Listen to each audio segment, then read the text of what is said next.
নারায়ণগঞ্জে নবাগত জেলা প্রশাসক মোহাম্মদ রায়হান কবিরের সঙ্গে প্রিন্ট ও ইলেকট্রনিক মিডিয়ার সাংবাদিকদের মতবিনিময় সভা অনুষ্ঠিত হয়েছে।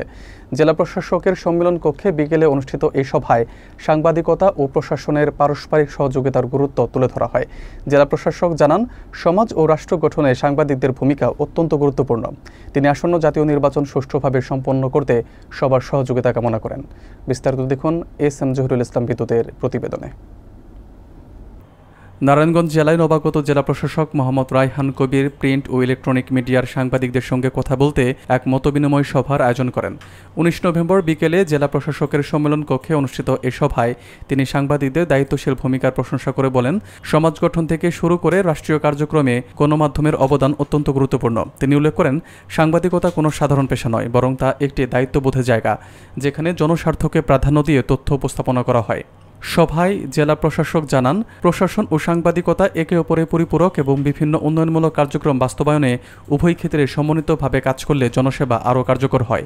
তিনি আগামী জাতীয় নির্বাচন শান্তিপূর্ণ ও সুষ্ঠুভাবে সম্পন্ন করতে সাংবাদিক সহ সবার সহযোগিতা কামনা করেন।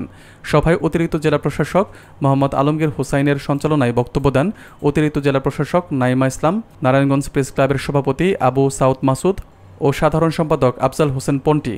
বক্তারা সাংবাদিকতা ও প্রশাসনের পারস্পরিক বোঝাপড়া ও সহযোগিতা আরও জোরদার করার প্রত্যাশা ব্যক্ত করেন।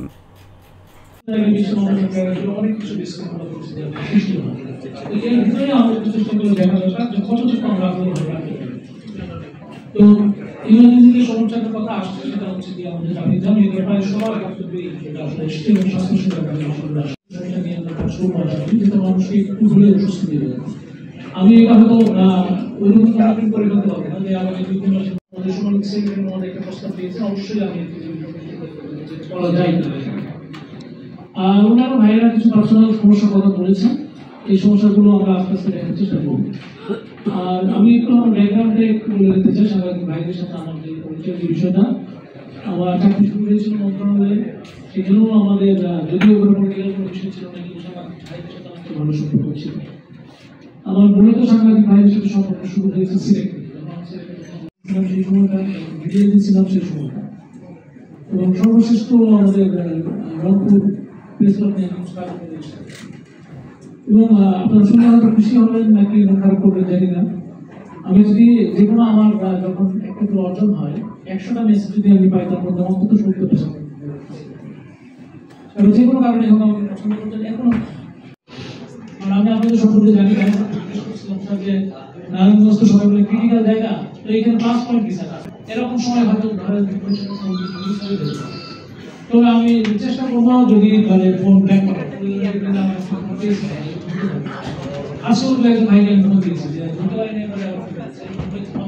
তো এরকমটা আশা করা যায় হবে না। আমাকে যদি ধারণা দেওয়া হচ্ছে, আমি নিজেও যেটা বিশ্বাস করি, তথ্য যদি না দেওয়া হয় তাহলে ভুল তথ্য যে কোনো একটা ঘটনা যখন ঘটছে, আমি যদি তথ্যটা আপনাদেরকে দিয়ে দিই, আপনাদের মনে মনে কনফিউশন থাকবে, কিন্তু আমি যদি তথ্য না দিই তাহলে একই ভাই তথ্য নিজেরা তুলে দেবে। আমার জন্য বরং তার প্রতি তথ্য দেওয়া না দেওয়ার চাইতে ওইটা আমাদের জন্য খুশি হবে। সুতরাং আমার যতটুকু দরকার ইনশাআল্লাহ আপনাদেরকে আমি তথ্য দেবো। এবং আরো ভাইরা যেটা বলেছেন যে উন্নয়ন যে কার্যক্রমগুলো হয়েছে এগুলো আমাদের সামনে হবে, সেটা অল্প সংখ্যক জায়গায় হবে, কিন্তু যদি আমি নিয়মের প্রবর্তন দিয়ে, এটা কোনো সাস্টেইনেবল পদ্ধতি না এবং কোনো ভালো সমাজে এটা আসলে না। কেন আমাদের বুঝতে তো রকেট সায়েন্স হওয়ার কোনো প্রয়োজন নাই। একই হাউসের 4 জন এসছে, এটা বন্ধ করুন আপনারা। যদি আমার নির্বাচনতেই আমার জেলায় সুষ্ঠুভাবে না হয়।